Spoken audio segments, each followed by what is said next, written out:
What's going on, guys? This is the Buried in the Bones podcast. I think this is episode 13.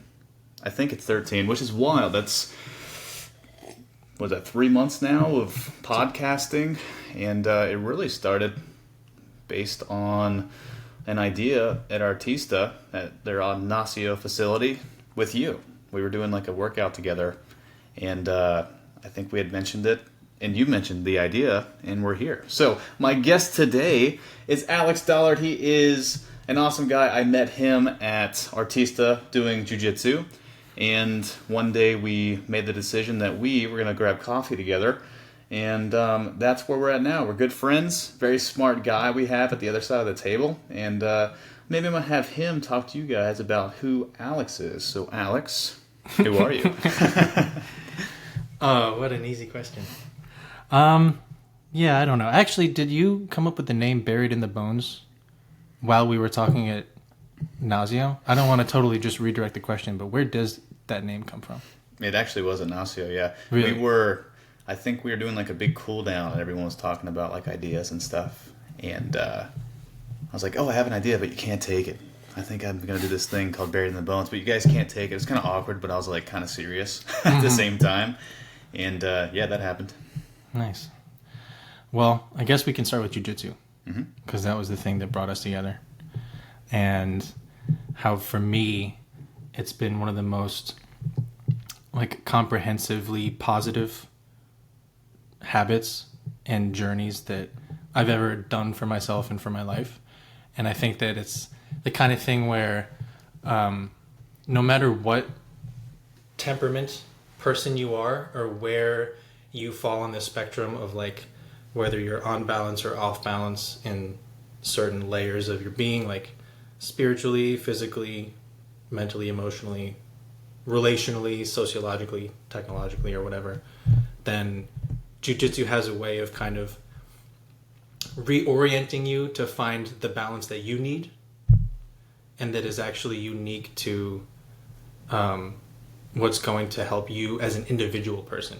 And I think it has this quality to it that I find is so fascinating, is that I feel like if you're like somebody who's really leans towards being kind of a type A, or like an alpha, very aggressive personality, then jiu-jitsu will humble you.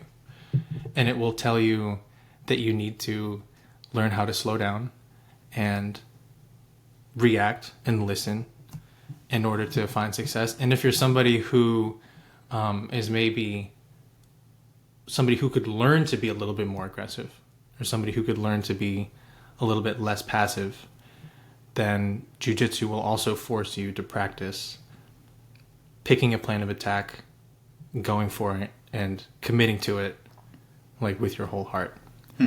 And I think I would come down probably on the latter of that distinction. And like another thing that I would say it's taught me is competition. The difference between training jiu-jitsu and competing in jiu-jitsu is, I want to hear your thoughts on this, but when you first start training, then it's a great workout, and it is really beneficial to your physical body in a lot of ways. But then you get to a point where you're kind of training with your friends, and it becomes like a game that you're playing with each other, and kind of the way that you might meet up with a friend to like play some checkers or pick up basketball. Like, it's not a life or death situation. It's kind of you're both helping each other to play this game that's just very mentally stimulating, and it's a good workout. And there's a million reasons why that's good. But then a competition is something very different, because when you sign up for a jiu-jitsu tournament, you're not facing your friend. You're facing a guy who you've never met before, or a girl, if you're in that category. Who respectfully. They want the same thing as you, and only one of you can get it. And so this is a very controlled and focused way to experience adversity, which I think is incredibly important to how we grow as individuals, which I know is like a big component of this podcast. Yep. Is the importance of effort and sustained effort over time, leading to just the kind of robust, positive, happy, healthy life. Yeah. That we all want. So the interesting part is, did you grow up playing sports? Yeah, I swam. Okay. When I was a kid, I was on the swim team all through high school, and I dabbled in rugby in college, but I was a terrible rugby player. Yeah, so it's like, even swimming, it's not technically like a ground-based field sport by any means. It's like, how many people do you know who train just at Artista, at that academy? How many people do you know that had no sporting background but have developed athletically, mentally, and probably spiritually? How many? I bet there is a 50-50 split of athlete and non-athlete. Obviously, they're athletes now, but yeah, what is that like? Do you feel like it's helped you? And some people get that in their lives early on, like that competitive spirit, and sometimes it's like I think I talked about it last week, but some people have a hard time merging that identity. You know, people have a hard time losing the identity of athletes. Like, I can only compete. I got to find competition. I got to find competition. So, has it been a healthy balance of friend and foe with competition? Or do you feel like there has been? Have you hit any walls with that, like with your hubris, if you will? Yeah, it's funny that you mention identity and whether or not like your athletic background informs the identity that you come into jiu-jitsu with. You know, I stayed active throughout my childhood, but I probably wouldn't have considered athlete to be first and foremost in like how I identified myself.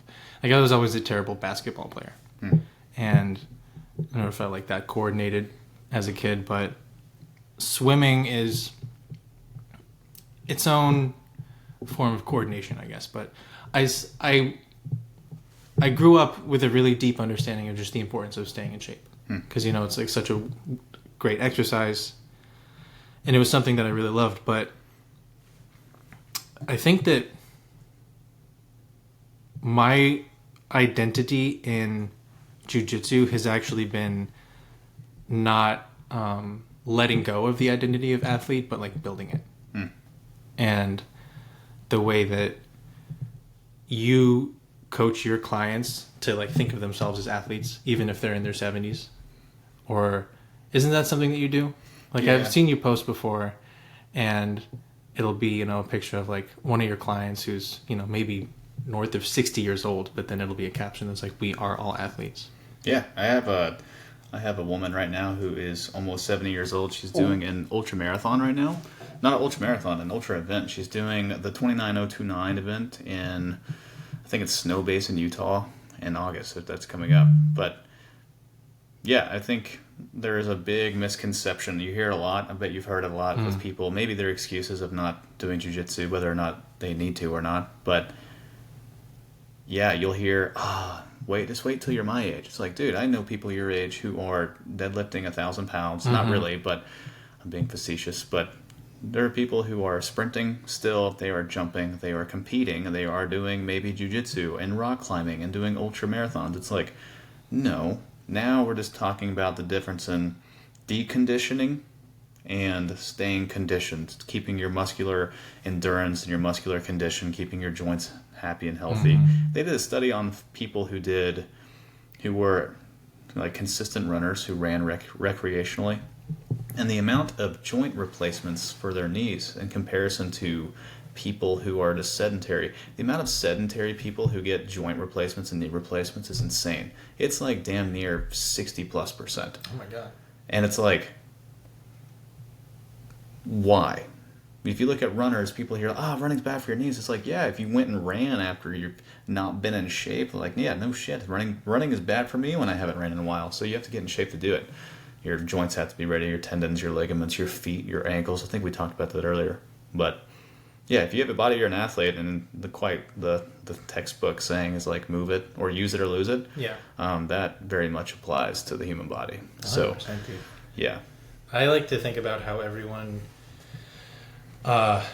becomes kind of their own version of a black belt over time, or that like how individual different people's jiu-jitsu journeys really are.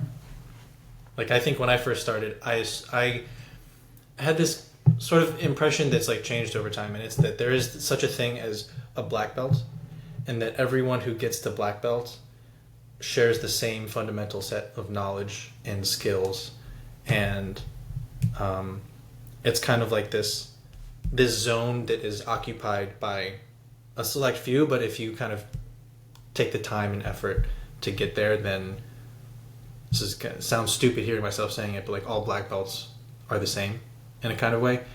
And now I realize that like what I look like as a black belt, what that means to me and what that means to you and what that means to somebody who's in a completely different stage of life, like a retiree who wants to just stay active and stay mobile. You know, the guy who was on the Star of Modern Family started training jiu-jitsu in his 50s, and like he's a black belt now. And that doesn't mean that he's going to be as competitive as somebody who started when they were 15 years old and got black belt before the time they were 21. But regardless of your athletic background, I think there is something that it means for you to become a black belt. And it's learning the moves, but it's mostly like learning the principles. The principles of grit, humility, problem solving, diligence, consistency, and the ability to stay calm under pressure.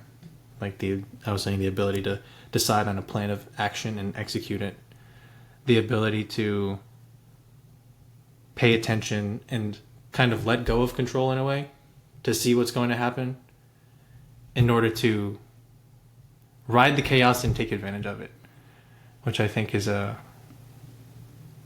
really important principle. I don't know if you've heard of this author, Nassim Nicholas Taleb.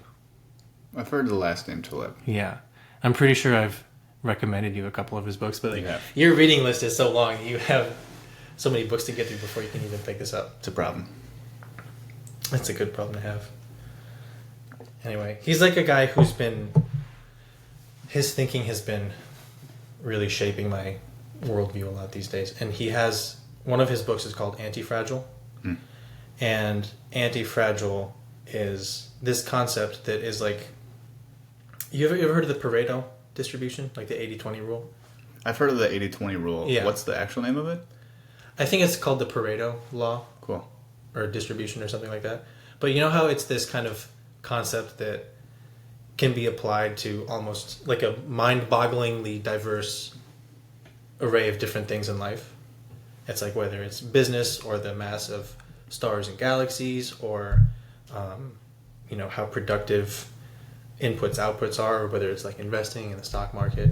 It's just like the 80% of outcomes come from 20% of inputs. And anti-fragility, to kind of compare it to Pareto, is one of these things that's also... I brought up the Pareto thing because it applies to a million different domains in life. And anti-fragility is in the same kind of category. And so what it means is that it's basically this idea that the more you try to control the world, the more susceptible you are to unexpected events and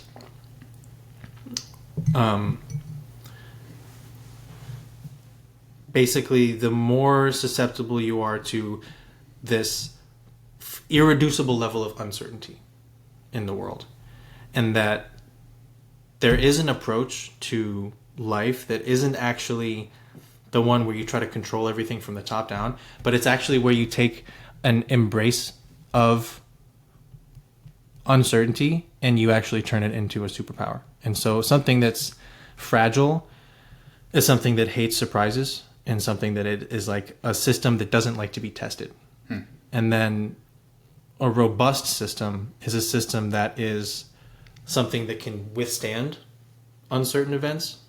And it's something that is like, it's not so fragile that uncertainty will break it, but it's also not the end of the game, because beyond robust is something called anti-fragile. An anti-fragile system is a system that likes challenge.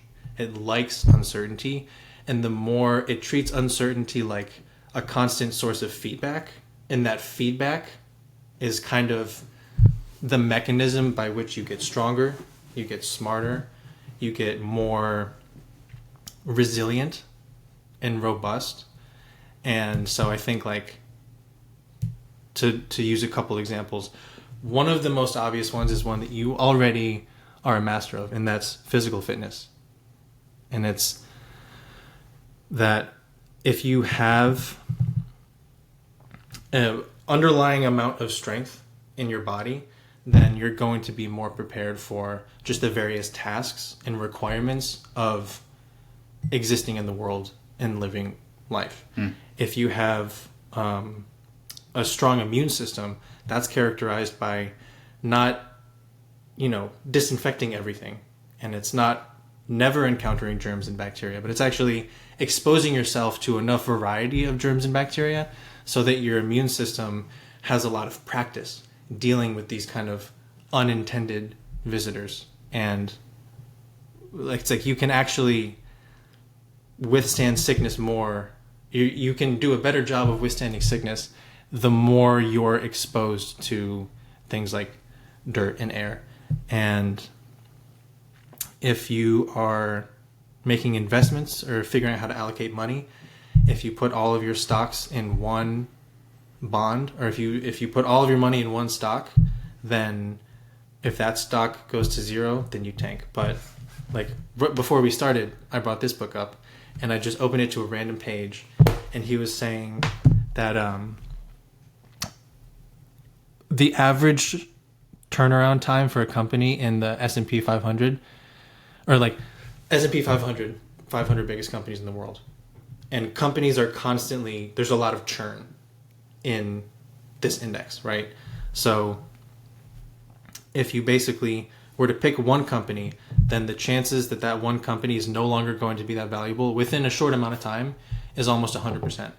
But if you spread the risk out over all 500, then you're actually betting on the value of the economy as a whole, and that's a way to offset the risk by just picking one stock. So what book was that? Who's the author and what was the book? Well, right now I'm talking about Morgan Housel, who I think does a great job of applying this anti-fragility principle to like wealth and savings. And so, yeah, I could go on, but I think one of the things I've been thinking about a lot lately is like how to apply this concept of anti-fragility to my own life so that you create independence and just like overall well-being. The concept of, it's funny you said that, the concept of GPP, it's called, at least in the strength world, it's general physical preparedness. And so just generally prepared for anything. And so anytime you train an athlete, so every human being ever, you want to prepare them you want to train at demands that exceed what the demand of their sport is. And so for normal people, life, it's like, what are the demands of life? Well, if you're probably anywhere from 20 to 65 years old, you're still carrying 50-pound sandbags to go do your lawn, or 50-pound bags of rock, or a soggy bag of mulch that you did not luck out on when you went late to Home Depot. And yeah, so that's important, because I think a lot of times there are people who are scared to implement what is load and stress. And there's some nuance to that, like making sure like their motor patterns are good, so you're loading what is a stable foundation of movement, right? Something that is loadable and something that you can get higher forces in. That's harder to do with people who aren't familiar with moving, But I think sometimes we can miss out on trainers in general, all-encompassing. They maybe are slightly over-aware of, or maybe even worse, they make people overly aware of the dangers of training. And you trained with me today. It's like you You asked. That was fucking terrible. you asked like, man, is everything redlining? Is everything this high? And then I also have a. If you guys don't know this, I have a little whiteboard in there, and the whiteboard for the workout says dose of the day, and that might go back to my very first podcast and just talking about how you are the fitness pill, and you have the ability to take your medicine, but what it needs is a doctor to prescribe it. And the last week as well, I also mentioned, no one can be a PhD in self-exploration for other people, because we're expected to be PhDs in self-exploration for just us, right? So all we know is the tools, our personal tools, and how we got there. For me, it's been strength conditioning and fitness. For other people, maybe it's some hallucinogens and ayahuasca, right? Or some people it's books and reading and writing. But the whole idea of anything is you want to stress yourself enough to create what is change. It's movement, and the movement, you have to add a little bit of stress to adapt to that stress, because if not, you'll probably flatline at zero. So we don't want to stay at zero. We always want to get something that is gonna make us improve. And so, yeah, I try not to warn people about injuries. Like if you came to me every day, like let's say I trained you and you had a shoulder injury, because I think you've had one, right? In the neck, shoulder, kind of that nerve thing. At some point, yes, we need to make sure that is safe. And then 3 years down the road, I'm not going to continue to remind you, how's your neck? Your neck okay? Your neck okay? Because what happens is with pain is usually almost like a highlight. It's almost like a red light going off to your nervous system. And what it's doing is it's warning that it's almost like our memory. Your body keeps the score, if you will. And when you are in positions that have familiarity with pain and like the past, the scale gets wider as you experienced it, and as you become more aware of it. So it's almost like if you guys had a motion sensor outside, you know how it has a certain view? Well, imagine like the pain is the sensor, and after maybe you've had an intruder, you widen its gap, you widen its ability to see the intruder outside, right? That's what's happening when you guys have been injured or have had pain. Now it's almost catching everything. So now you're getting the signal of pain, but the problem is maybe it's instead a freaking mosquito that just, flew across your motion sensor. Maybe it's just like no big deal at all, but your motion sensor, your pain sensor is going off. And so I'll really try to navigate away from reminding people after we've gotten past I'll say that hurdle for people. But GPP, general physical preparedness, and there's also a strength conditioning principle called SAID, S-A-I-D, and that means specific adaptations to impose demands. So that means like, okay, if athletes want to be strong on one leg, a lot of life happens on one leg, then I need to train on one leg. So we just did Bulgarian split squats till our legs fell off. I'm not gonna forgive you for that. That was tough. A while. Yeah, that was bad. But specific adaptations to impose demand. So what is the demand of a jiu-jitsu athlete? Well, they're in constant flexion, right? And that's why you see a lot of Zerchers. Are you familiar with the Zercher pattern where you're holding a barbell on your... Yeah, you showed me that. Yeah, so like a Zercher, for instance, you have what is called anti-flexion. You have this anterior load, meaning the weight on the front side of my body, and your backside is having to prevent spinal flexion. So you're actually having to get posture. And so in jiu-jitsu, grappling sports, when people pull your head down, you go into flexion, and then you need the resisting extension, your postural muscles to really contract to fight that. So we train at really intense levels to make sure the weight that my body's experienced is not less than how strong Alex is in a snap down, right? I want to be stronger force-wise than Alex's snap down potential. So that's what's going on there. That shit doesn't happen again. I forgot about that. Yes. A quick sip. We can cut that out. That bugged me. All right, we're back. We were just talking about strength conditioning principles and how they apply to the anti-fragility. Yeah. And I almost want to go back real quick. And I don't know if we mentioned this. You are obviously a big reader. And one of the things that we have bromanced on the most is like philosophy and just like thinking. But you also mentioned you like sociology. And so here is something that makes me curious because I feel like this is not a problem because we do have our freedoms right here in America, which is cool. Some people have better situations than others, and that's just, as of now, the nature of the beast. But jiu-jitsu is an amazing tool for what is self-exploration, competition. You get to learn a craft, discipline, strength, integrity, mobility, all the things. A big problem today is that a lot of people can't afford it. So what's your take on that? Like what's your view on sociology maybe and just like the accessibility to people now in fitness and things like jiu-jitsu? Because yeah, it is expensive and it's only getting more expensive because the demand is higher. Yeah. Well, obviously we have a system right now that's not working for a lot of people. And the sociological take on it that I hear from a lot of people is that the problem is like capitalism, right? And then it's like the resources and the money are distributed so unfairly that you have so much inequality that certain people aren't able to just provide for themselves like a reasonable quality of life. And it's whether it's like being able to afford rent or being able to afford healthcare or being able to afford some like preventative stuff like jiu-jitsu.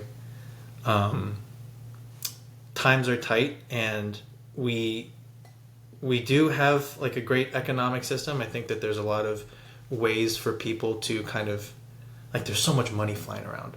There definitely is enough money for everybody. And I think in America there's the most opportunity to make money for yourself as like an entrepreneur.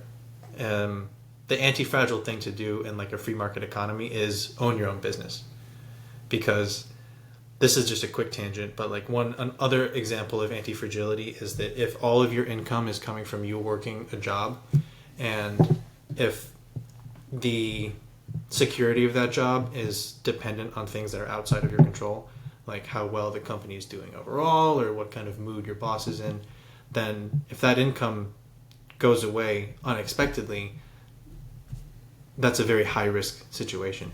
And so if you're somebody who has a marketable or a profitable skill, then it's almost like you don't need to rely on having a boss, because you can generate value yourself without necessarily needing like an organization to do it in. And so that's why the Nassim Taleb says in his books, he thinks that like being an entrepreneur is the most noble thing you can do. And I know that you are doing something similar when you have, you're gathering clients. You work at a gym, but you also have people who come to you specifically. Yep. Because you are their go-to strength and conditioning guy. So you have a service.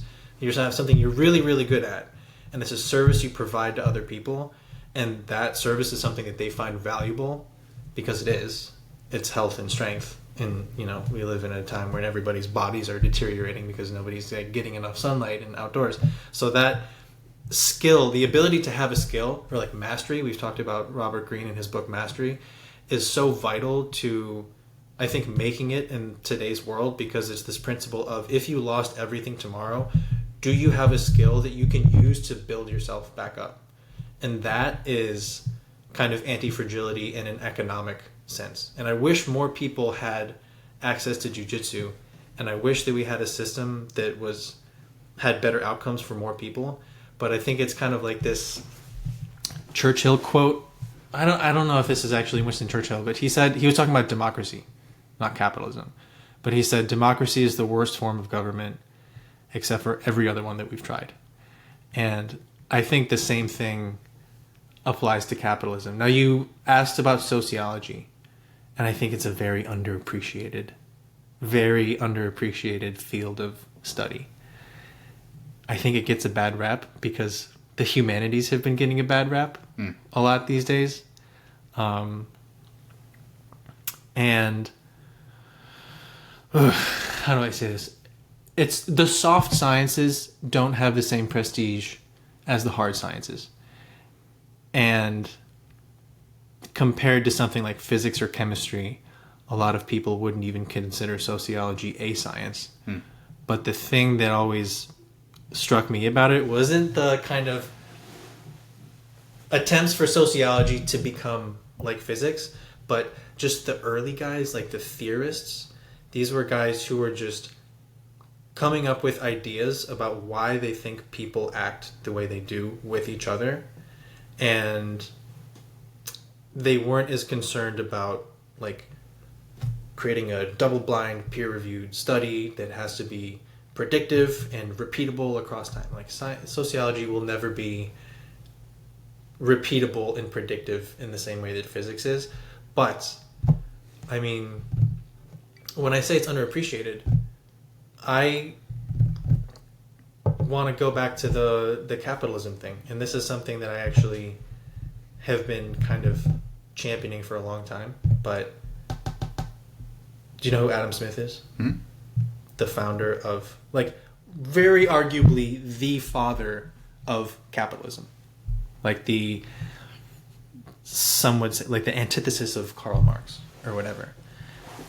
Capitalism gets a lot of shit in today's world, right? Because it's might be the best, the worst system in the world except for all the others, with its share of problems and inequality. But the thing that is, some days it's hilarious and some days it's just tragic, is, you familiar with the concept of the invisible hand? Yes. That Adam Smith wrote about?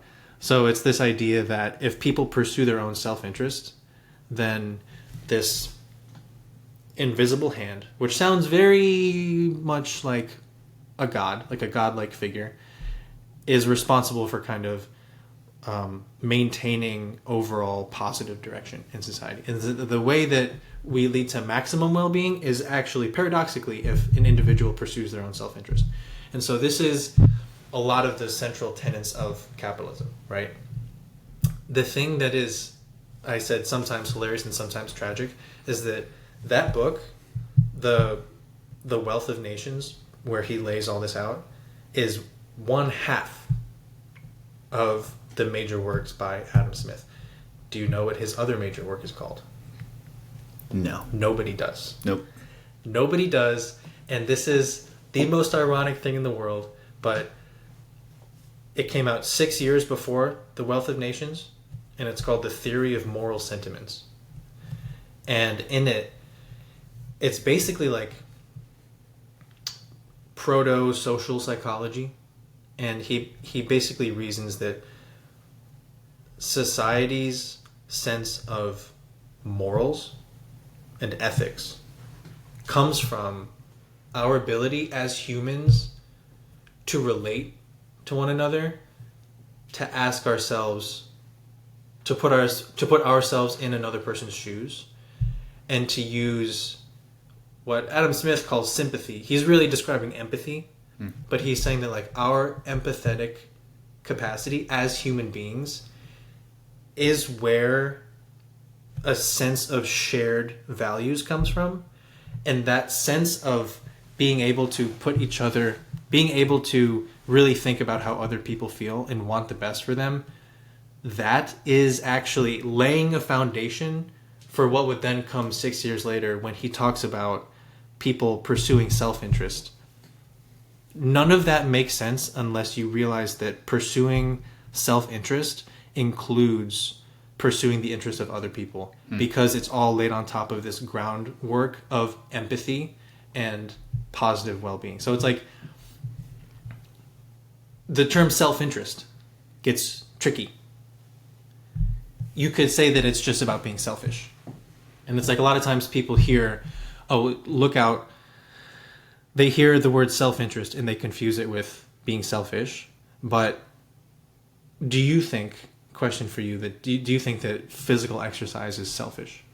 I think that no action in particular, any good action is not necessarily not a selfish action. I think, like anything, if I want to take care of my family and my friends, I'm going to make sure that I take care of myself first. Yeah. And that is by nature a selfish action. But I also do know that if I am not a little selfish with my time, energy, and other things, that other people will not benefit from what I can produce. And if I cannot operate at the best level Bo Crisp can operate at, that means I've not filled my own cup and there wasn't enough selfish action to actually help other people benefit from it. So like even this podcast, when I have not exercised or have not written for the day or I've not done anything, you guys may or may not necessarily benefit, although those things do bring me joy. And when I'm not being selfish with my time and being strict about my time, not hanging out with friends, maybe choosing to stay in, maybe choosing to viciously eliminate people from my life, those are certainly selfish actions. I also think, like, by nature, to some degree, the fitness profession is a selfish profession to be in. Like, you have to be in shape. You have to take care of yourself. Like, by nature, it is also like sales, right? So, but because of that, people also get access to the skills you've developed, and those skills can translate to other people. So, if you're not selfish, I don't think there's there's not a good thing you can do that by nature doesn't fundamentally root back to some form of positive reinforcement for you. That's what I think. Yeah, it's like you are the biggest lever to make positive change in the world that you'll ever have access to. If you're ever going to do anything that's good or worthwhile, it's going to fundamentally resolve around your own ability to be competent and useful and a good person. And one of the things that you said in there that I think is so important is, like, when I first asked you, is working out selfish, you kind of immediately went to a place that was like, well, I'm doing it so that I can take care of the people I care about. And it was almost kind of axiomatic to you, like fundamental in your own definition of what even is good. Like, well, what am I pursuing? What's the kind of true north that I'm judging the efficacy of my decisions by? And it was obvious in your answer that, like, it's so fundamentally in order to help other people. But then that led right into this concept of, I have to take care of myself in order to be useful to other people. And in order to take care of yourself, you have to do difficult, unpleasant things. Like the workout that we just did today. Hilariously, in the middle of our workout, you said something like, "This is such a huge burden to me." Oh, yeah. you were like, working out is a huge burden to me. And that's also funny because it's like, it's your livelihood and it's something that you're an expert at. But the fact that you still have to do this thing that kind of sucks is actually, like, paradoxically, I have this big thing that is kind of something they'll put on my tombstone is like, irony is a force of nature. And I think the irony here is that when you talk about being self-centered, you're actually talking about doing stuff that you don't like doing and that makes you feel very uncomfortable. And so you're doing that because you want to be good, which in your definition is helpful to other people.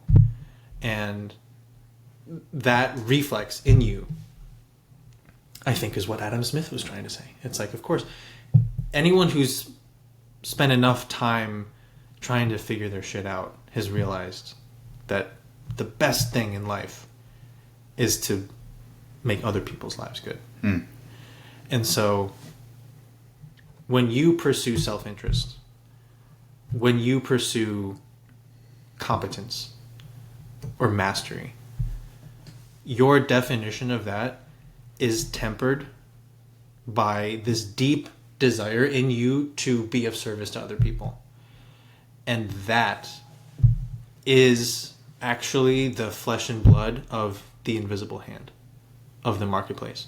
So, like, to bring it back to kind of Adam Smith and this tragic misinterpretation of his work, sociologically, I think that we've just conveniently chopped off half of the picture in terms of why capitalism is a good idea or why it's something that can work in the first place.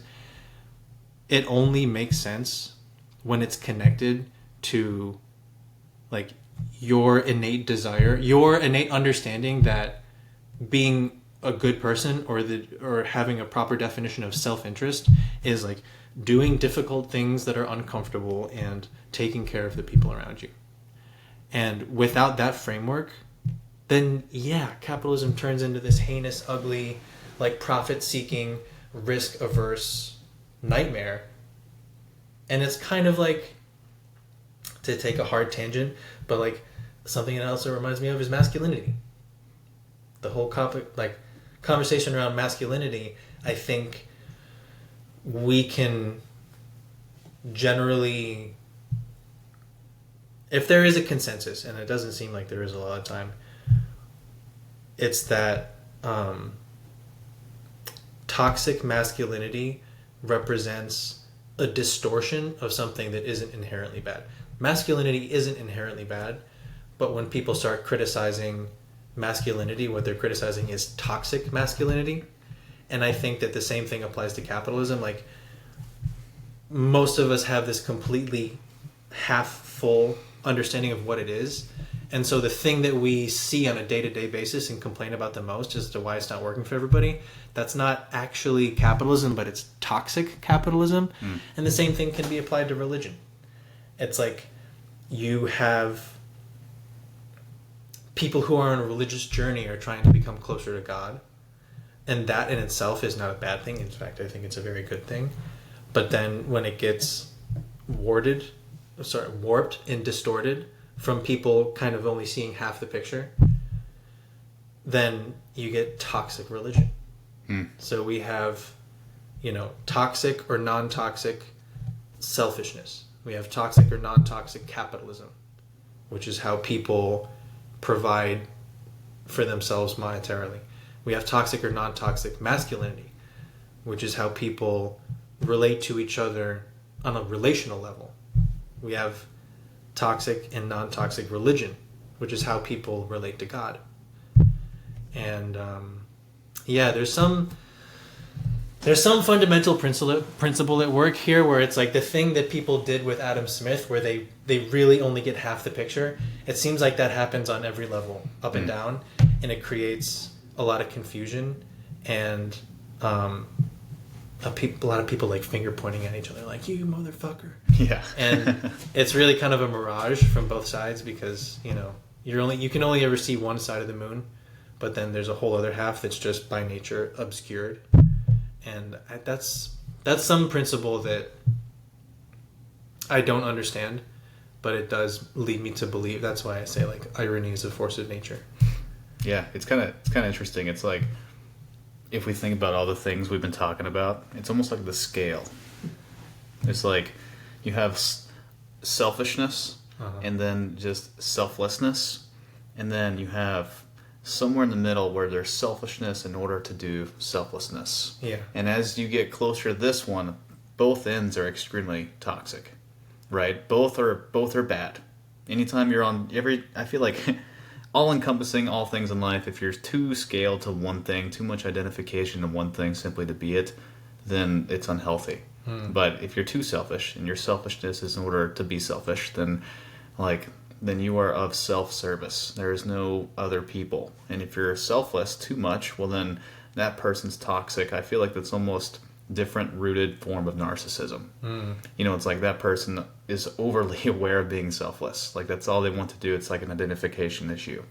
But I've always loved this quote. You talked about toxic masculinity, and it's like, well, that person certainly has an identity issue, and you can tell because they're very, very aware, or have been aware of, like, whatever they curated or whatever vessel they've chosen to to become later stage in life, but that's not what masculinity is. There's this quote by Marcus Aurelius, you might have heard it, but it's stop talking about what a good man should be and just be one. Mm-hmm. It's those people, the people who are just choosing to do good, and the basic, maybe just all encompassing human being forms of what is good.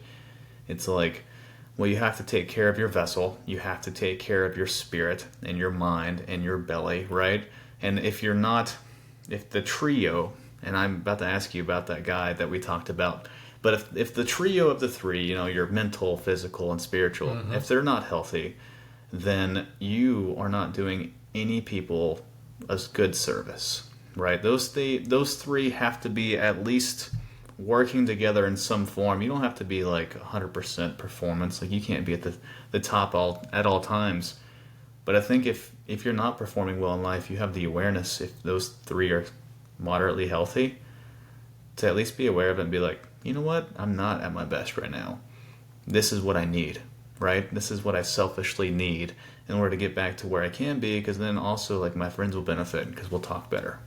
I'll be less selfish and maybe too neurotic at the time in conversation where I can't hear you and what you're saying because I'm too focused on thinking about things outside of my control. So, yeah, there's so many things I want to ask about. But who was the guy that you have been reading? Was he the anti-fragile guy? No, we had been sitting down. It was the Indian guy, the guy who talked about... Yeah. Sri Aurobindo? Yeah. Yeah. Who's that guy?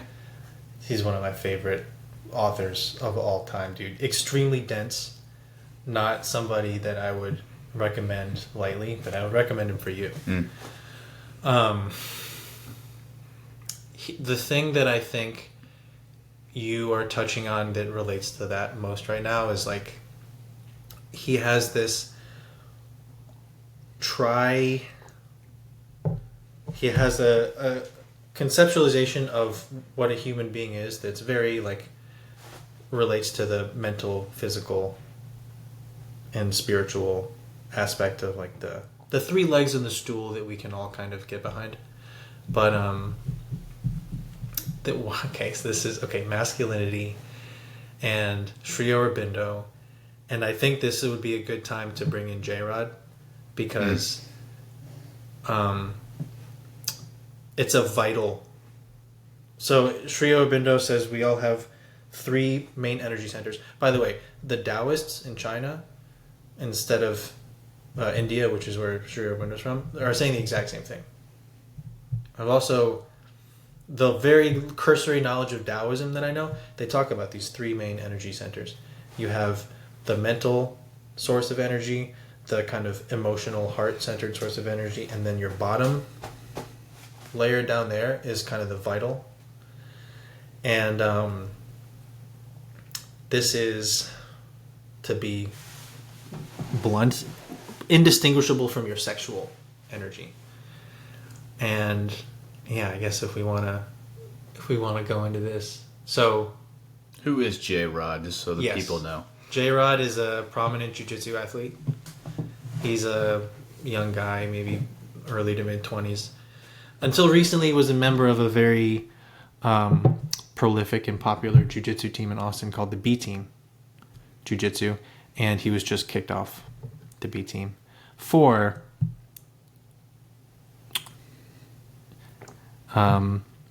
surreptitiously photographing his female training partners and then using AI to generate porn images from them. Super wild. Yeah. He was kicked off the team immediately, which was the right thing to do. The behavior is the behavior is reprehensible and extremely creepy. And scary. And scary. Yeah. Well, the scary thing that I think is, like, how many guys do you think there are in the world right now that are on kind of a similar wavelength to J-Rod? I think you would have to... There's probably a higher percentage of people who grew up, like, who were born 5-10 years before or after us. Yeah. I think just the social structure and they just are kind of... I wasn't even aware that was possible. So it's kind of wild. And I'm still young. So it's kind of insane how technology it's kind of grown, man. I didn't even know that was possible. But I bet the percentage is, man, I don't have any, we'll say, like, pornography statistics, but I do know it is just physiologically a struggle for the common man. And there's a lot of common men out there. So, yeah. It was a struggle back before the internet. And then the internet came along.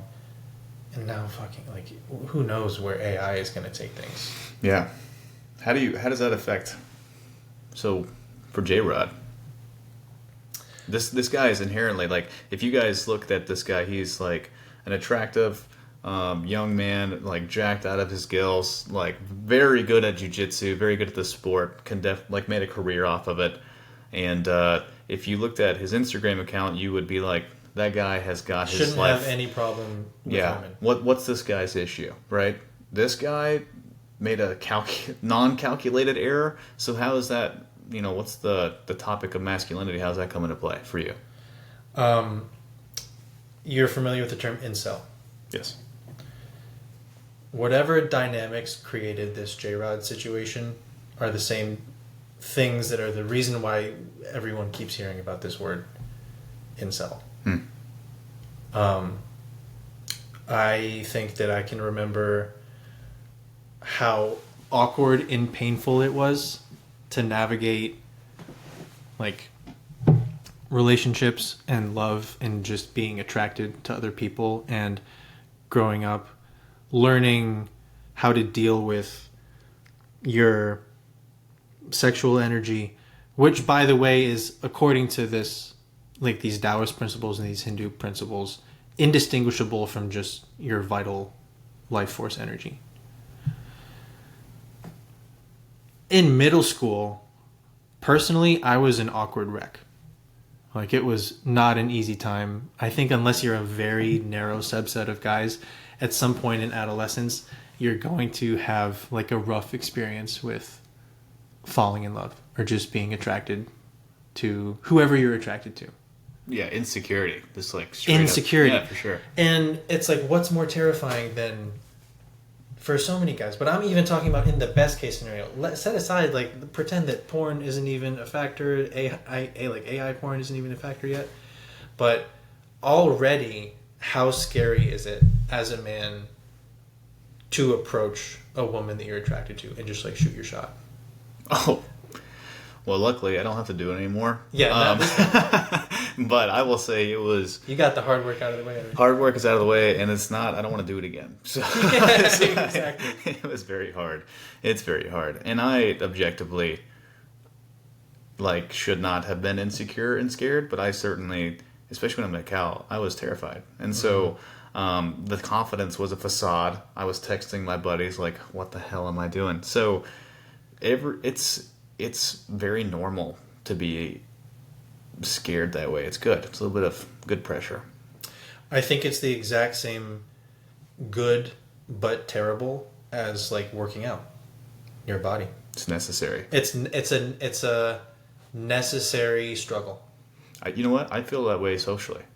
Or I did, Yeah. at least for my first couple years here. It was like I had to exercise my social brain. Yeah, you got to do things that you don't feel like doing. Yeah. Or that they feel risky. Yeah. Or like there's something outside your control. And, the same thing that makes doing all of those single leg presses terrible is the same thing that makes, like, young men just having to get out there and shoot their shot with people that they like. The same principle on a different layer of the cake. If we're talking about, like, physical strength in one portion, then the physical layer of your body is only one element of the layer of, like, what makes us who we are, what makes Bo and what makes Alex Alex. If one system, so if we're talking about, like, the three, let's say one is overriding the other. For people who maybe struggle like J-Rod, and this is like it's an impulse issue. You don't have enough momentary discipline to. I can root this back all the way to Viktor Frankl's idea of And Joe Dispenza will talk about it too. Yeah. I'm pretty sure, and maybe you know exactly what he says. I've heard Cal talk about it, but you have your stimulus, and anytime, any decision ever, you have this moment where you get stimulated, if you will. And for J-Rod and this, or whoever, any young man, any person ever, maybe you're like tempted to take a drug or something that you know you shouldn't do. For instance, you have this momentary stimulus, and then what you need is awareness of it. So if Alex didn't know me and we were out in public, right, and I'm with my wife, and he randomly punched me in the face, right? It was like it's like a slap or something. That was the stimulus, an obvious one. But then with a little self-awareness, you have what is the space. And that space, as you become more self-aware, you're aware of these things that arouse you. Arousal is a psychological term. It's not necessarily a sexual one. Anytime things happen, that's called arousal. So if he punches me, I have this stimulus. Now, as I get better at self-awareness, I have the space. As I get better, my space gets wider. I can create more space and time before I make my response. And with that space, I can make the thoughts of, is this good for me? Is this going to get me arrested? Do I need to do something? And do I need to defend myself, or should I move on? Then my decision is going to be based on whatever I decided within that space. So it's really fundamentally rooted back to just awareness and discipline. Yeah. Yeah. And another thing that I think is really important to keep in mind is that the center that these kind of impulses are coming from, whether it's aggressive or sexual or even just food, are completely different than the centers, the parts of us that decide what makes, a good man, what makes a good human being, what makes a good life. And it doesn't mean that our vital centers are evil. Not at all. It's just like the way that you don't blame a rattlesnake for biting somebody, or you don't blame a scorpion for stinging. You don't blame animals for basically following their animal nature. We're talking about essentially the fact that we do all have an animal nature. And its essence is just that it wants what it wants. And a lot of people, I think, take that as an excuse to kind of give up. But all we're saying is that this is incredibly powerful part of who we are does need to be kind of channeled and worked with so that it gets put into a constructive direction. And I think that is what people are talking about when they say discipline, because there's a part of you that knows what's good for you, and that's up here. And then there's a part of you that wants to just eat, sleep, fight, and fuck, and that's down here. And it's basically like that's a bronco and you're the jockey. And it is incumbent upon every single human being, I think, to essentially implement a top-down system of control so that the bronco is listening to the jockey and the jockey is not at the whims of the bull or the bronco. Because if you get your vital energies working for you, it's a tremendously powerful ally. But it is a terrible master. So, I mean, I've heard people talk about maybe, for instance, masculinity, and we can relate that maybe to jiu-jitsu and identity. Okay, we have these energies, and they're kind of displaced, and we don't know what to do with them, so we kind of fundamentally root back to just physical hardship, because that's our first tool. And so, for instance, if I only do ultra marathons, but before I was an addict, I have displaced I've removed the addictness of my life and I replaced it with another addiction. Yeah. Right. But I've not put my energy, I've not really directed my energy into trying to combine the three, your three sectors, if you will. I'm still very much into like an impulsive output of like addiction physically. So a lot of people, I feel like young men including me, including you, and other people, I feel like sometimes people don't understand that, like they're trying to, they don't know where to put their energy, and so they just fundamentally root it back to, you know what, I'm just going to go do physical things. I'm just going to go fight people, or I'm just going to go train, or yeah, for him it's like, okay, I'm just going to go lust over women. But I think there needs to be an awareness. And so that's a good question for you is, okay, you have your 3 levels. Mm-hmm. What are some steps for some folks? How do you in your mind merge the 3? I would say pay attention to what you're afraid of, and then make a deal with yourself where you kind of practice exposing yourself to those, whatever those things are that trigger you. I think exposure to those are going to be really important.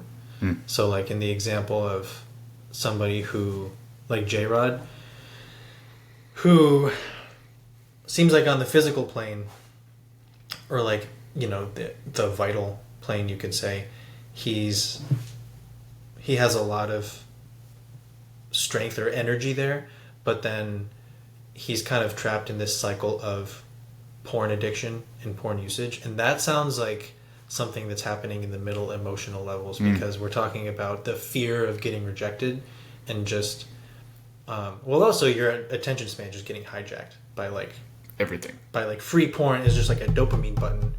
And I mean, I do think that a lot of times there's something that we're afraid of that is kind of trying to nudge us towards a safer direction. And you have to really pay attention to the part of you that wants to use fear as a rudder for the decisions that we make. Whether it's like somebody who's not as comfortable with going to jiu-jitsu, it's like, I'm afraid I'm going to get smashed. It's like, okay, well then jiu-jitsu is the best thing for you in this moment. Or if you're somebody who's like, well, I'm great at jiu-jitsu, but I'm terrified of approaching this attractive woman, then the thing that is making you afraid in this case is just basic social kind of communication. And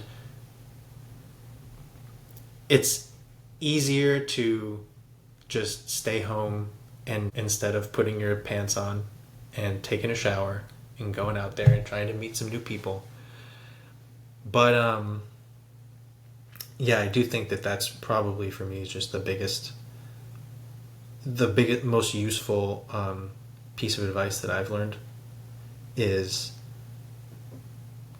you have to sit with yourself to long enough in order to recognize the subtleties of these triggers, and then almost, I'm pretty sure without exception, the most useful thing that's going to help you grow is the thing that you are kind of averse towards. And that applies to all 3 levels of the body. I think we all tend to kind of pick one that we kind of gravitate towards, that we feel like is our comfort zone. And then there's one that is maybe kind of in the middle, and then there's one that's usually completely neglected. And so the thing that you've been neglecting the most is the thing that's going to make you the most afraid. Because you know, it's like, I suck at this. It's like for J-Rod, I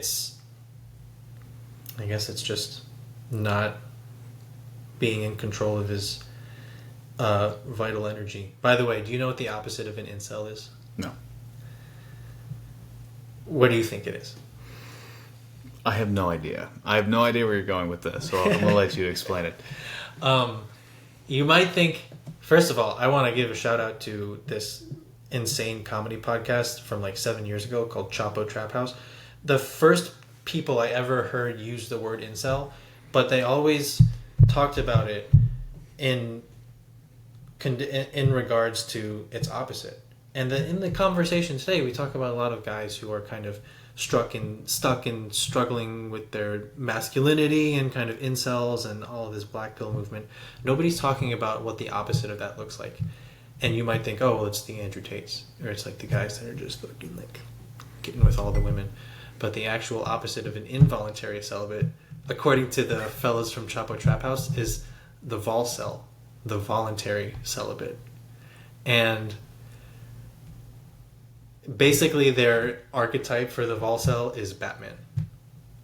So somebody who has it but chooses not to use it. The same way that like physical strength or aggression, it's the same principle of, you know, how like a good man is a man who is capable of violence but has it under complete control. Have you heard the quote by Jordan Peterson? If you think a weak man is dangerous, or if you think a strong man is dangerous, wait until you see what a weak man is capable of. Exactly. Yep. Exactly. Or maybe we should say person, because Jordan Peterson kind of just roots to men, because I think he speaks to men a lot. He speaks to men a lot. That's his school that's his audience. So it's not necessarily a bad thing. But that rule pretty much plays into everyone. It's like, who are the people I've had the biggest issues with in my life have also been the most insecure. They've also been not the shyest people, but they kind of merge their outward approach of just like soft, kind of chameleonized. How do I even explain this? Like, their appearance is just like very vulnerable. You know what I mean? And those people are also like the ones who like strategize your demise. You know, they find ways to hurt you, or they gossip about you. Yeah, because they don't want to talk. Their head-on confrontation is something that they're like pathologically averse to. Yeah, they can't happen. So I got to do it the backwards way, which is the most calculated way, and which, dare I say, is like the highest level of psychopathy is reached when people start to strategize other people's fall. Yeah.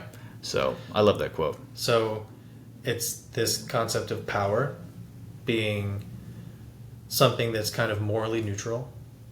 And so the hierarchy is up for debate, but it's basically you could either be somebody with no power and therefore does no harm. Okay, that's one quadrant. Or you could be somebody with power who is at the mercy of their lower impulses. And so they're more effective at doing the things they set out to do because they have this power, they have this vitality, and they have this energy. But it's just that their direction is negative or selfish or wrong.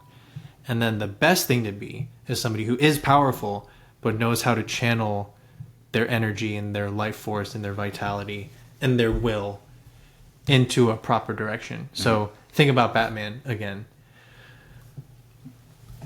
The Bruce Wayne is the ultimate high value man, right?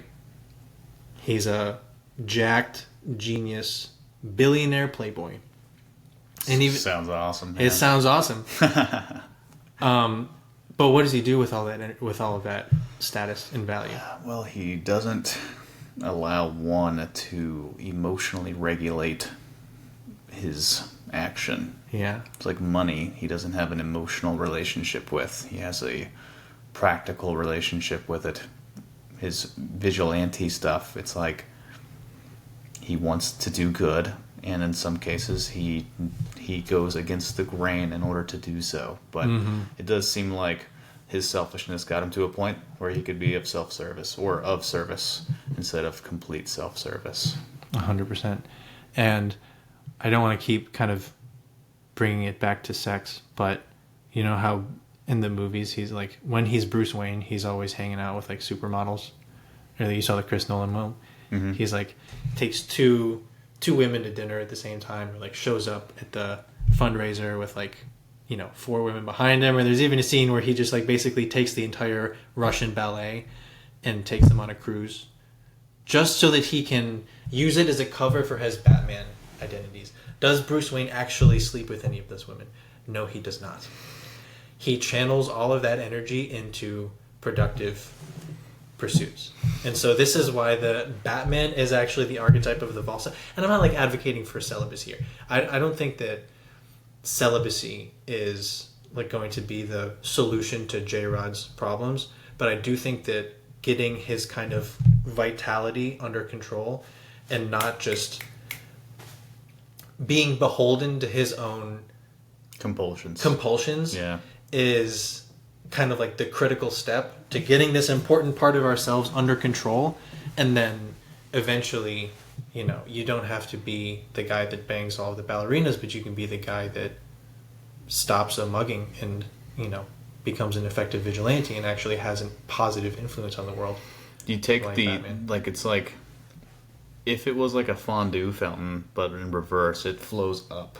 It's like when it's full, you hope to open up the chamber to allow the energy to go back up to the next fondue Yes. bowl. And then if that overfills, instead of just like overflowing and then like reinforcing energy back into the overflowing, we'll say second tier of your heart and or your gut or your compulsions, right? If you can find a way to allow the overflowed energy to then support the next one that you're struggling with, and etc. It's like when you say things like this, and I just think about men, and I think I've always said this, but I almost fundamentally, like, I have a hard time sometimes hanging out with people that were in my age group, and it's not necessarily a bad thing, but when I go out now, especially now that I'm married, even now, it's like when I am in conversations with a group of guys, and it's like you have like the dogs, right, all the wolves out there. Nothing is more like an obvious, like, you have compulsion issues or you aren't very disciplined or I don't necessarily respect your stance on that, is when you'll see guys in relationships or guys who are married, and like even the will to this take part in conversations of like beautiful women or people they're attracted to, or this even like if you go out on Broadway, you go out with a bunch of guys and they're married, but then those guys are like, oh, you see that girl over there? And it's like, Yeah. dude, I don't want to talk to you. Like, it's not that. It's because I'm actually, if I think about what's intrinsic, it's like, I don't necessarily think you're grounded. Like, I also don't think you have your head on your shoulders, right? And I'm not, there's like a big, I don't want to be the person who puts himself and this expresses virtue, because that's not true. Everybody has their own struggles, but I've never understood nor respected when people just start lusting over people while they're in relationships. It bothers the shit out of me.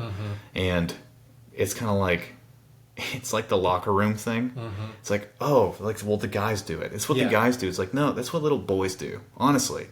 And it's infuriating. And it's not something I necessarily want to be a part of. And it's not that I don't have my own shit that I want to deal with. I just draw the line on that.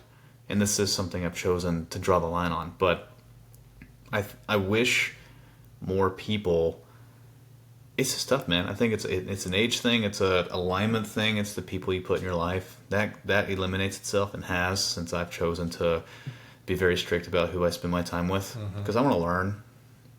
I want to talk to people that like are trying to figure it out, because the truth is no one freaking knows anything.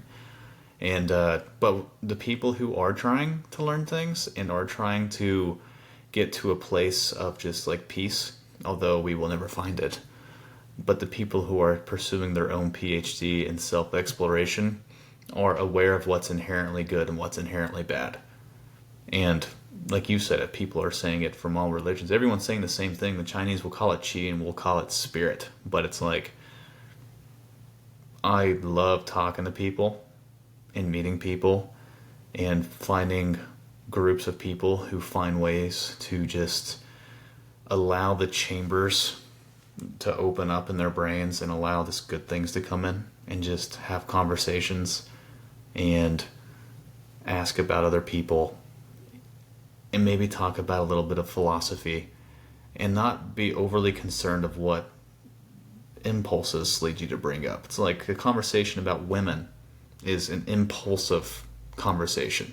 It's like you are talking about what is deeply rooted in the first tier of your body. Your impulses are using you like a sock puppet. Yeah, you're just speaking outwardly. You're expressing outwardly what is internally derived. Your internally derived impulse is now your mouth, and I hear everything, And this is a good way for me to segue into.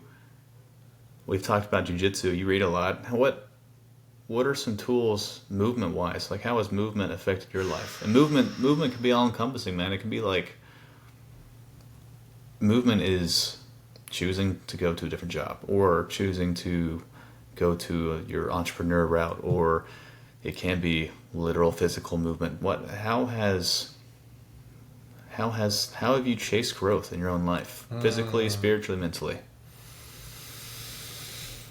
Well, just going back to the last topic about how, like, basically when guys are allowing their impulses to just speak through them, and it speaks to the lack of self-control that I think is such a important part of masculinity.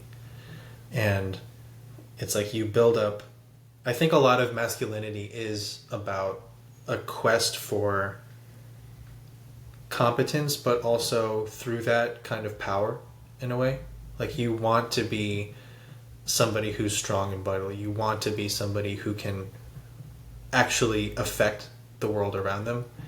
But just what an important part, the process of learning to, first of all, fill yourself up with that energy, but then secondly, make sure that your vital impulses aren't running the show. And I do think that it's something that makes a lot of sense in movement, makes a lot of sense in diet, but like that one that you were just talking about, I think is probably an oft overlooked, and that's lust.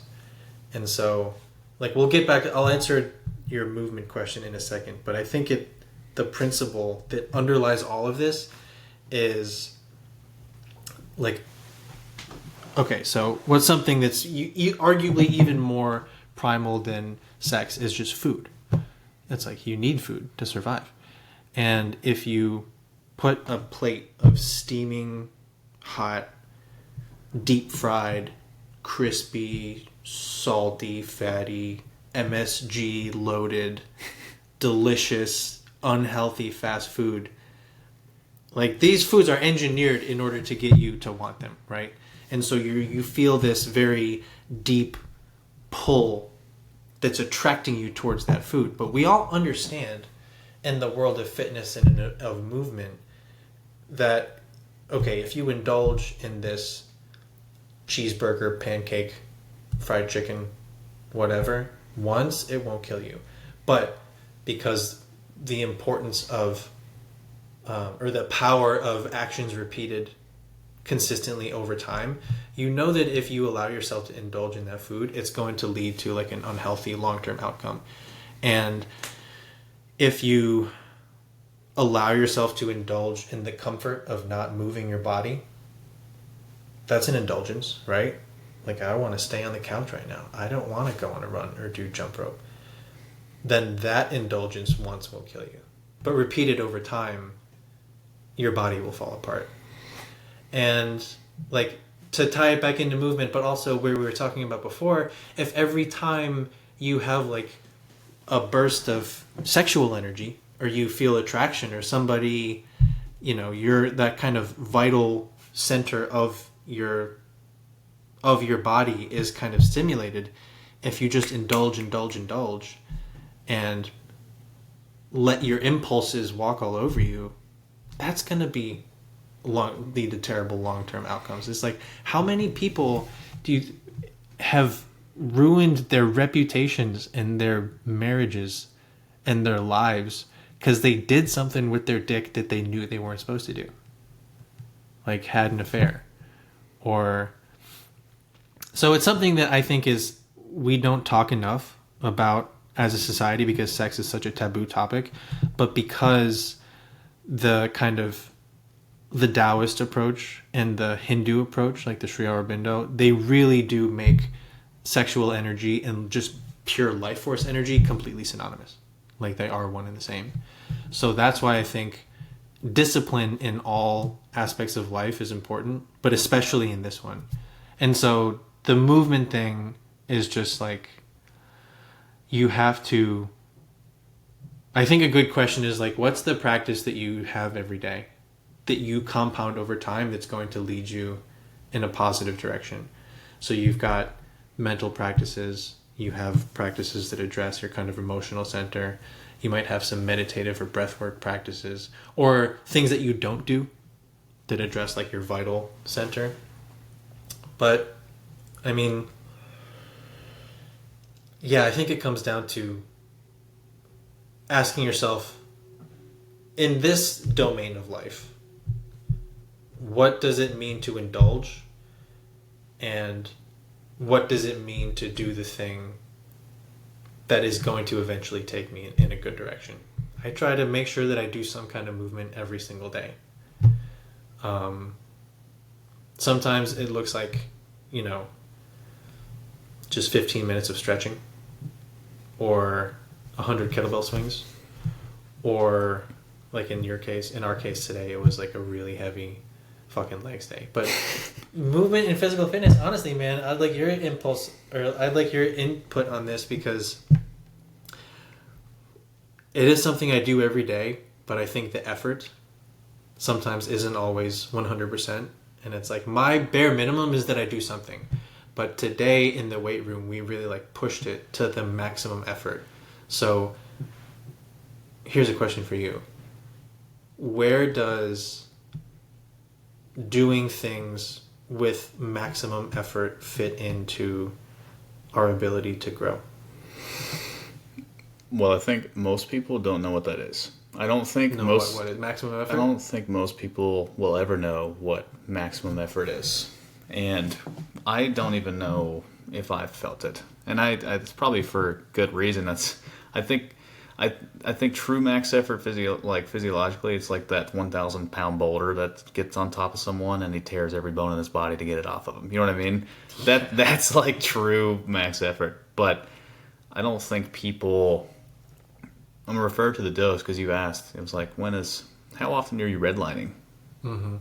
And I think no matter what, no matter the exercise, no matter the training at hand, even if it's a 70% effort day, my intent is 100%. And so I am maximizing my intent each time I'm in the weight room or each time I'm training. And so even if like my physical body and my nervous system cannot output at 100, my intent will be 100%. Typically like a really heavy squat would be like 405 or something. That's like the heaviest squat possible, that I could do. If I'm doing 225 pounds, it's like I am controlling the eccentric component of that. I am pausing and reinforcing like where I'm putting my tension, and I'm being snappy as hell. Like I'm putting my intent in there. And so not everything needs to be maximally physiologically stressed, but I do think people, and even me and you and just maybe athletes in jiu-jitsu, it's getting the mind focused on the task at hand. It's knowing your body a little bit more. It's experience. It's what dose do I want that day? What dose do I need? If I can't put a lot of effort into a leg day, I'm not going to do it. I'm not going to do it until I'm ready. I don't need to go push my legs that hard if my legs weren't ready. Or then sometimes, like tomorrow, like back-to-back leg days. Why? Because it's just a stimulus. It's like just, okay, if your body's always naturally adapting to stimuli, why not try something new? Why not, do back-to-back push days where I kind of smoke my body in one direction with just what is just muscle fatigue, and then the next day maybe I try to spike up the nervous system a little bit. There's a lot of nuance and advanced thinking and ways to get it, but the idea is, if I'm thinking about maximal work, every day is maximal intent. And so if I can't give that, I'm not going to do it. I'm going to find the dose I need. Maybe it's mobility, maybe it's stretching, maybe it's sitting on the cardio bike for 60 minutes. If I can't train jiu-jitsu and I can't, but I will. But, if I can't go roll with people, then my intent, my dose of jiu-jitsu that day will be like a technical class, and it'll be it'll be fundamentally rooted back to whatever I can get 100% intent into. Could you define intent for me? Is it the same thing as focus? Focus and intent. Well, intent can be, like, coaches can use it in, maybe I'm trying to get you to move a weight at a certain speed. Or maybe in the sprint, I'm trying to get impulse. At the end of the day, it's like, if you look at a field sport athlete, maybe track and field, this is a great example.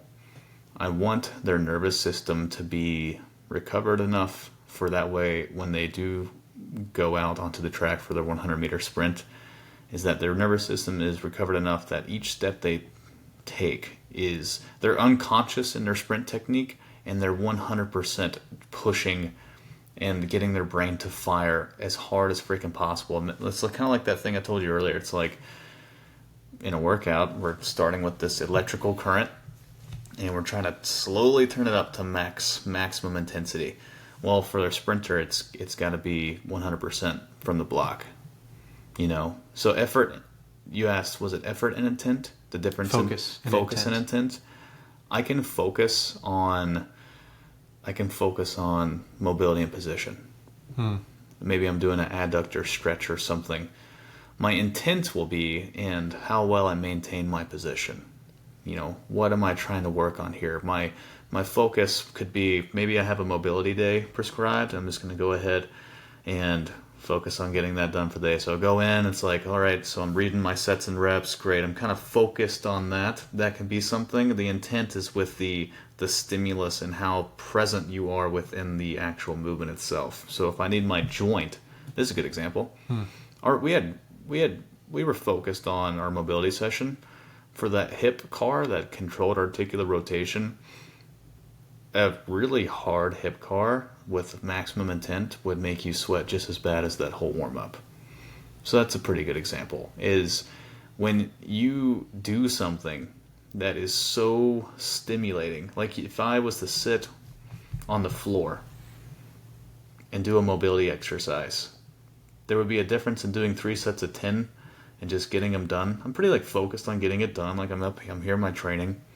If I put my brain inside of my joint and then be so strict with the joint and the articulation of it, my brain will make my body sweat.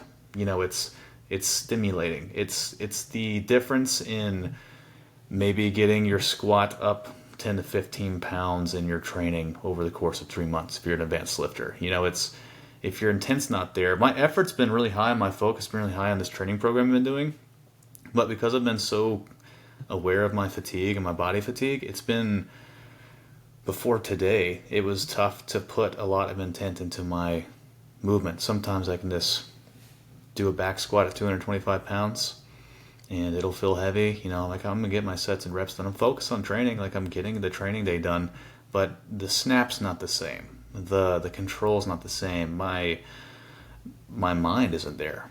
So I hope that answers your question. It does. I think that when you talk about putting your mind in your hips or the joints or whatever you happen to be working on, it's why I asked if it was synonymous with focus. Because it sounds like, correct me if I'm wrong, but it sounds like intent, if you're not going after intensity but you're going after intent, then I have this image in mind of one of those Viking longboats where there's 30 guys below and they each have an oar and they're trying to row the ship along. Then an example of bad intent or lack of intent, which might be the same thing. I was going to ask you, what would it look like? Paint me a picture, give me an example of poor intent or intent that isn't quite up to par. And it sounds like the answer is no intent is bad intent. So I'm thinking about these guys on the boat and they're all just kind of doing their own thing and not focused on the job at hand. And you could have, if you tracked how many calories or how much energy each individual is burning, it might be that they're all working really hard. But because they're all doing their own thing and there's a lack of focus, then each little oar is just kind of hitting the water at its own depth, at its own speed, and the ship isn't going anywhere. And so the ship only moves when every person is working in harmony with each other. And so I think what I'm talking about is you can expend a ton of energy, but if it's not focused, then there will be no directional change. Here is a good example. Let's get on a rower, but the new ones, the concept row, the row ergs that they have, one in Osseo, for example. You've seen these row machines. You have a calorie. Let's say you have 80 calories. Okay. That is the task. I saw this the other day, actually, for one of the conditioning classes I coached. All right, so we have 80 calories, and you're going to see some people who get on there, and they're freaking churning and burning. Like, their effort is extremely high. They're focused on getting 80 calories. Mm-hmm. The intent is the person who is very snappy and has technical prowess, and their calorie per row or their meters per row is significantly higher because each stroke they take has maximal intent into it. They keep the positions they want. They make sure their body's in alignment. Their intent is in the movement. The other person is focused on task completion. Like, I'm focused on getting to 80 calories. I'm churning and burning. I'm not incredibly aware or present in my movement. And I think the difference is in like the person who has an understanding of what they're trying to accomplish, and then the intent is the strictness and rigidity and what is required to get there, and like being almost discipline-like to do it. Does that make sense? Yeah. Kind of like how you can show up to jiu-jitsu, and for a long time, like when I first started, I would show up and my intent was just to survive. It was like, don't die. It'd be nice not to be embarrassed, and kind of just like show up and fight until prof says I could stop. And I realize a much smarter way to approach it is to actually have a goal in mind every time you show up. Have something that you know you want to work on, or like a kind of question or a problem area that you want to address. Don't just show up and be like, well, I'm just going to fight everybody. Be like, it's much better to say, oh, I'm working on this particular takedown sequence, or I'm really trying to study how to set up a Kimura or an Americana from like different angles. And so the intent or the focus that you bring to jiu-jitsu has everything to do with the rate at which you improve, I think. Because if you're just showing up to like smash and sweat, you are definitely going to achieve those things, but you won't get better at jiu-jitsu over time. And I really think that the distinguishing feature is intent or focus. Or it's like having it be intentional. Oh, intention's everything. It's also why people have a hard time with their habits. Rich talked about this, and I think it's a Jung philosophy of thought, but you have what is unconscious action, and then you're trying to consciously create what is hopefully a new habit, which is going to become its own unconscious action. So you take what is unconscious conscious, and then you are consciously aware of that, and you implement this new habit, and then hopefully that new conscious habit you put in becomes unconscious again. But until you become aware of what you're doing, if I'm waking up and I'm hitting the alarm clock at 5 a.m., and I'm now waking up at 5:15. Yeah, and then it's like, okay, because of that, I didn't make my breakfast. I actually substituted for the protein bowl instead. I didn't make my eggs and the sausages I want to make and the banana. I actually made the thing that was easy, the protein bowl. It's not necessarily a bad thing for me, but it's not as healthy long term. And that compounding thought, it's really hard not to press. It's the mornings for me is my biggest burden. I have the hardest time at waking up on the first alarm. It's one of my hardest things. I mention it a lot because I suck at it. It's the most. What time are you trying to get up these days? 4:20. 4:20. That's when I get up. Fucking hell. I get up at 4:45. The intent is the effort.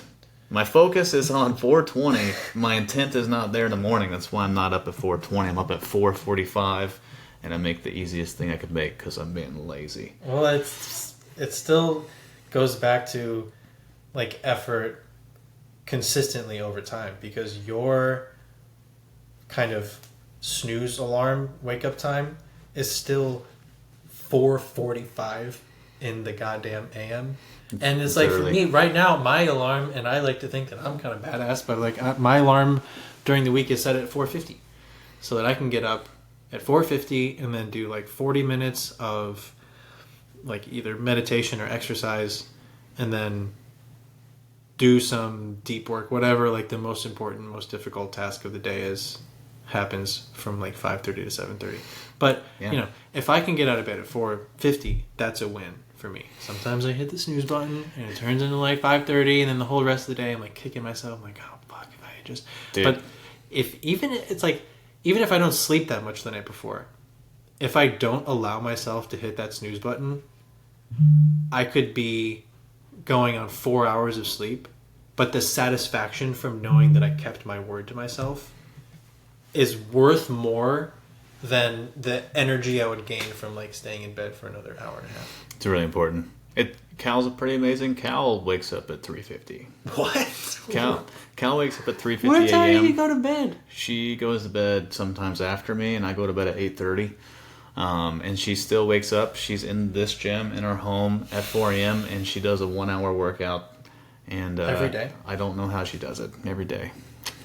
But so she works out for an hour and then it's not even 5 a.m. It's not 5 a.m. She gets to do whatever she wants the rest of the day, including work. So it's pretty spectacular. But I wanna kind of loop this into. I'm gonna ask you a question, but I'm gonna kind of go back over what we talked about. We kind of talked about like jiu-jitsu and then how we met, and then we actually got into sociology, spirituality, sexual energy, all the things, masculinity. This is something capitalism. There is a book that is sitting on this table, and it's by Carl Jung, Modern Man in Search of a Soul, and he talked about the hard science earlier, how there is almost a problem where, and it's not just the AI problem, it's just like human beings as we've evolved, that we feel we know the answers to everything. And this is a funny thing to get into strength and conditioning, but if I was to, because I know systems so well now, and I know how to screen somebody, I know what probably like where fundamental joint patterns and dysfunction comes from, I can box this in and make a system, and I know exactly how to get there.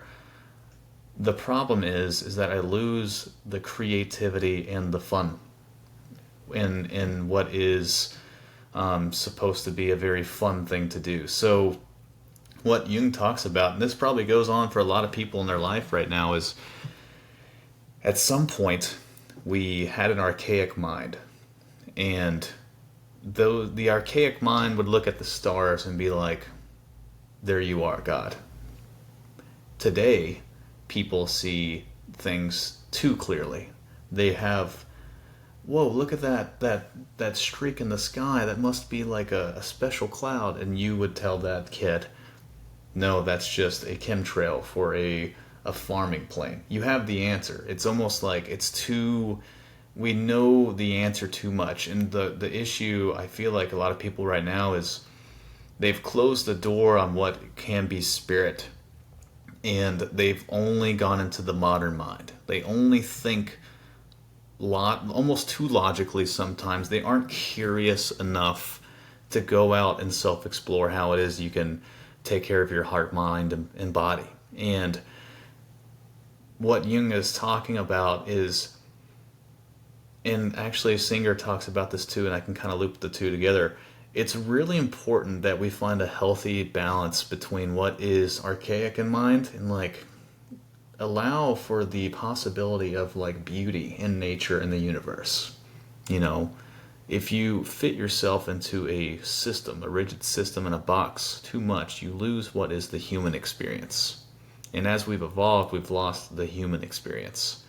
I've lost it sometimes in strength conditioning. It's like, although it's great for business to be very systematic, what I lose is a part of me as the creator and the professional. And what we did today was creative. It kind of goes against what is generic strength and conditioning systems, but it's fun and explorative. And because of that, we came out differently.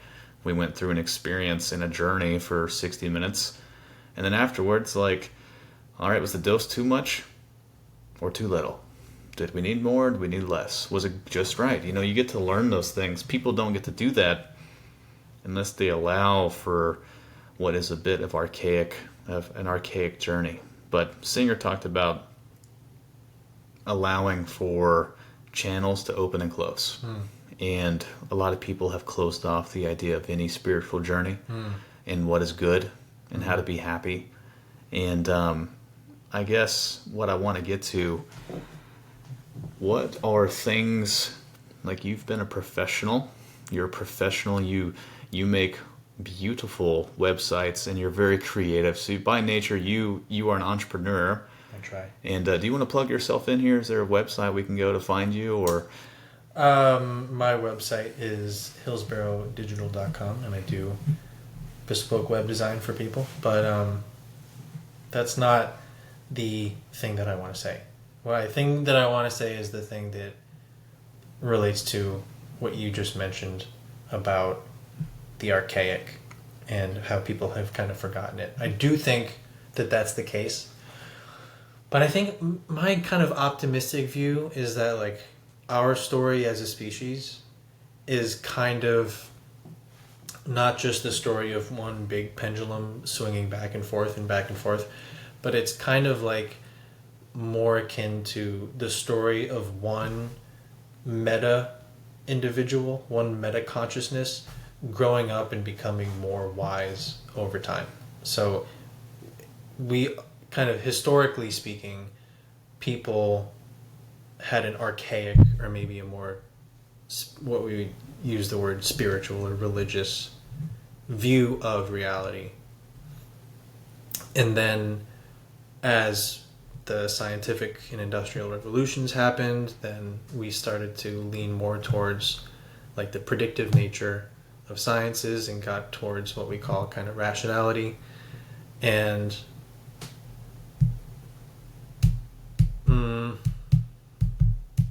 I think that was a necessary tragedy, the way that we moved away from spirit and towards kind of just the power you can gain from a mechanistic understanding of how things work.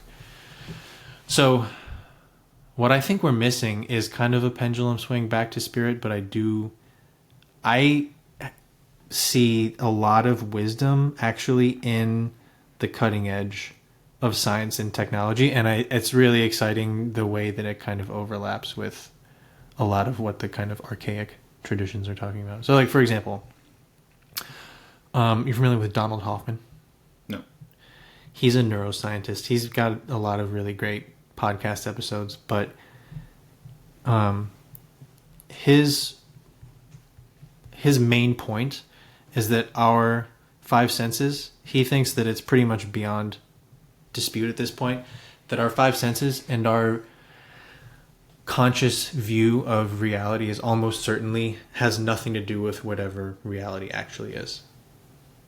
And that sounds exactly like Plato's allegory of the cave, right? It's like Plato used to talk about how people experience things like shadows dancing on a wall, but then you can leave the cave, you see things actually as they are, and it changes the way that you view the world forever. So Donald Hoffman is talking about, well, yeah, nothing that you're getting from your sensory inputs are correct.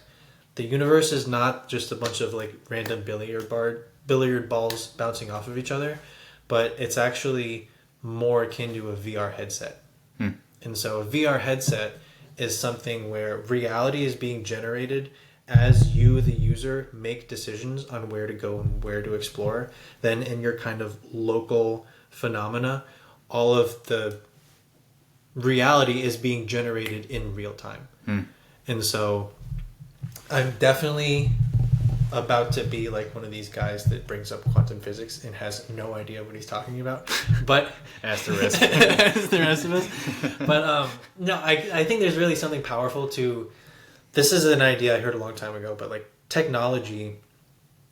Okay, so I put religion at the bottom of the human pyramid, and like our relationship with God is something that it's at the bottom of the pyramid of human experience.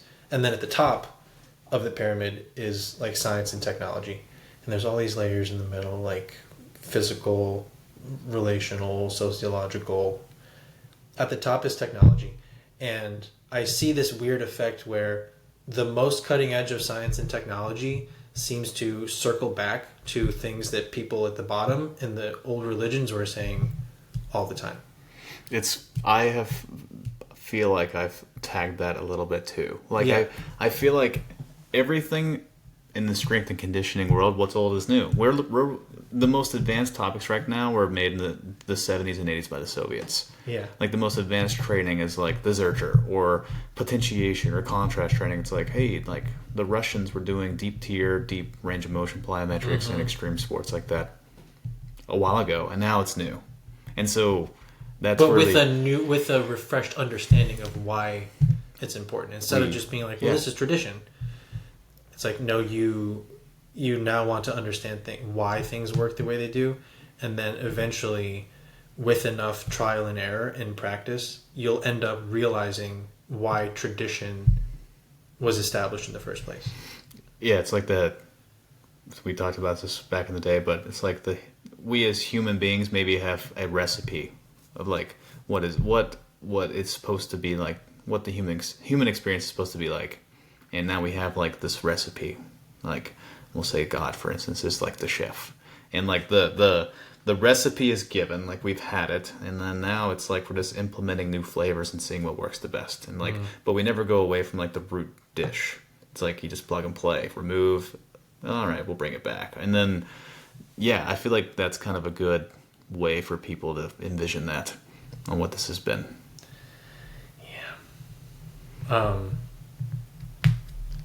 That's pretty powerful stuff. It might be a good time to close it out with a couple questions for you. Questions for me? Absolutely. So, oh boy, man, I think we've touched on a lot, and I want to ask. All right, so we talked about mind, body, spirit. What are 3 things that people can do, in your opinion? Because let me put an asterisk besides this. I think the most important thing that I've done and am doing currently is nothing bothers me more than people talking at people. And so what I want to do is just offer ideas and stay within the lines of what I am a professional in, and allow people who know more than me to talk. And so my hope is that everyone right now who's listening is like, I want to take these ideas that maybe Bo's ideas don't work, but maybe Alex's does.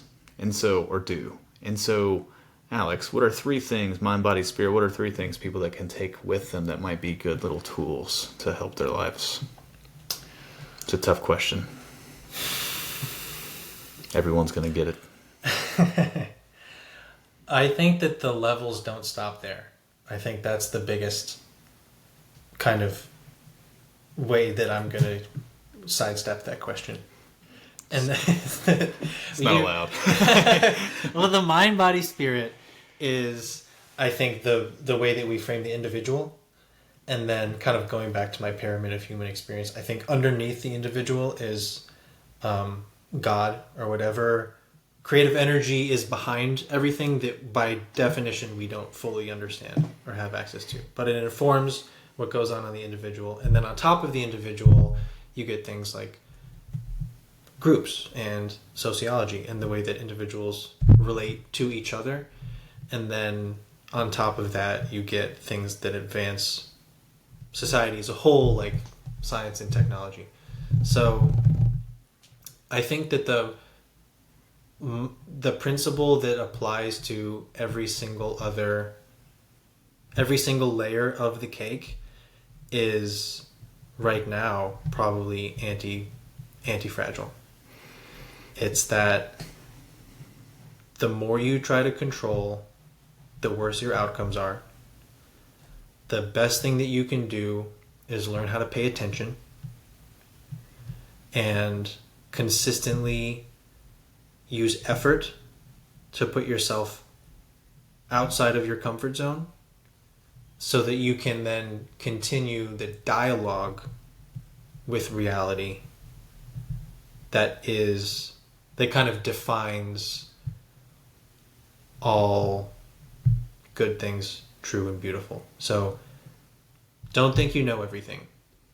Learn how to pay attention. On the mind, that looks for me a lot like mastering a valuable skill, whether it's strength and conditioning. I think everyone should learn how to write. Whether it's building websites, for me, something that you find intellectually challenging that you can go deep on and gain mastery. And the mind, body, spirit. So we'll call it maybe the emotional center, but some form of mindfulness, some way in which you're kind of incorporating the Eastern side of spiritual traditions. You know, the Buddhists and the Hindus have so much wisdom in how to get to know yourself, how to get to know your own heart, and then how to parse all of the, you know, the shitstorm that is like human emotions in order to calm the waters and take advantage of that aspect of life. And then spirit, you know, if you could get to some sort of place in your life where if someone put a gun to your head and asked you if God was real, I think the answer has to be yes. But that word is so loaded and means so many different things to other people, but you have to kind of find a way to really not just believe, but like deeply know that reality is fundamentally rooting for you, and that whatever puts you here wants you to succeed, whether that's God or just some kind of nameless infinite form. Your life does matter, and the little things that you can do to take care of yourself or to take care of those around you are cosmically significant. But whether that's, you know, praying, paying attention to God, meditating, paying attention to your heart, journaling and getting good at writing or a skill, paying attention to your thoughts and just your feedback from the world, it all comes down to learning how to pay attention. Super cool. To wrap that up, Carl Jung, I'm going to plug him again. He finished this book, Modern Man in Search of a Soul. It's like perfect timing for that. He mentioned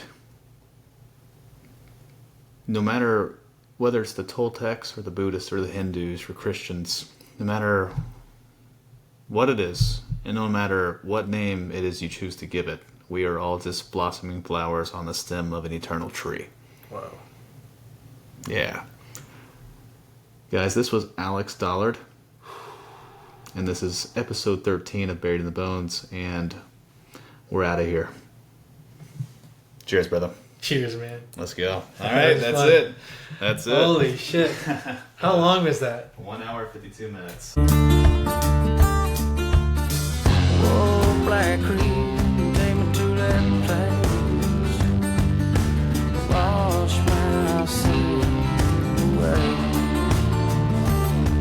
Won't you wash my sin